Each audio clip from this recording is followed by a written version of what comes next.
¿Qué es el contrato realidad? El contrato realidad es aquel que no se definió ni se formalizó inicialmente.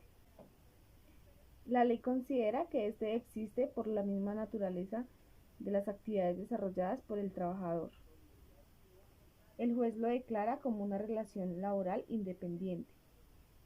Este existe como consecuencia de haber utilizado varias figuras jurídicas para camuflar la existencia de un contrato de trabajo.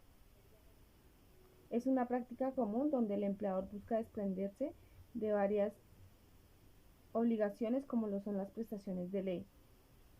Esto nos dice que son personas que requieren de un trabajo donde llegan a un acuerdo con el empleador. Listo. Seguimos con los elementos del contrato realidad. Entonces, los 3 elementos del contrato realidad para verificar que este es un contrato realidad son. Entonces, el primero, que la prestación de los servicios sean prestados presencialmente, personalmente.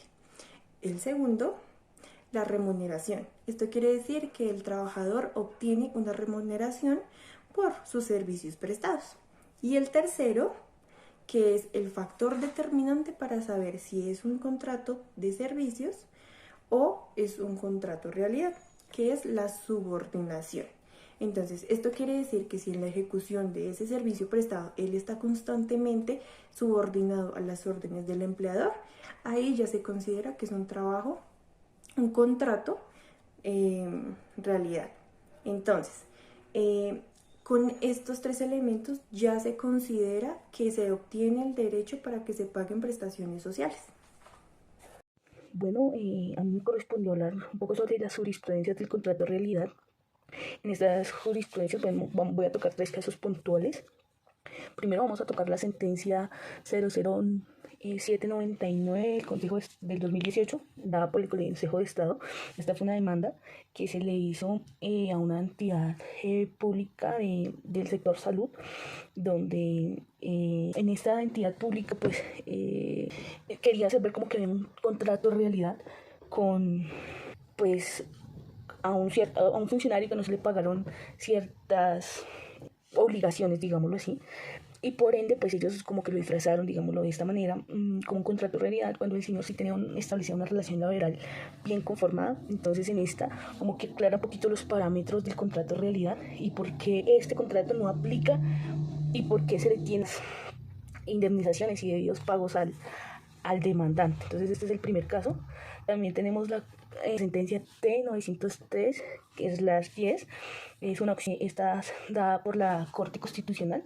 Recordemos que las sentencias T son sentencias a partir en casos de acciones de tutela, donde se habla de una acción de tutela presentada por una persona que reclama ciertos beneficios pues buscando lo que digo, beneficios propios y no teniendo en cuenta que es un contrato realidad.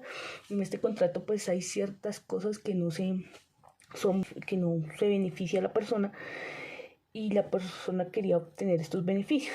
Entonces aquí se hace la claridad de por qué no se le está dando, se establece como el contrato realidad, se hace una jurisprudencia constitucional, pues dice que las características del contrato, diferencia las características del contrato laboral y el contrato realidad. Menciona muchísimo, o sea, dice, y leo textualmente, que el contrato de realidad debe reunir los requisitos establecidos en el artículo 23 del Código Sustantivo del Trabajo, subrogado por el artículo 1 de la Ley 50 de 1990. Del servicio, la continua subordinación o dependencia del patrono o la contraprestación económica. Como se afirma con antelación, este tipo de casos incisos permiten demostrar la existencia o no de la relación laboral cuya declaración se invoca.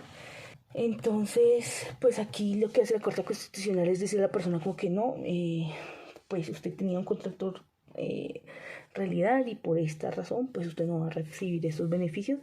De esto trata a grandes rasgos esta jurisprudencia de la Corte Constitucional. Es bien interesante y la veremos muy a detalle en clase.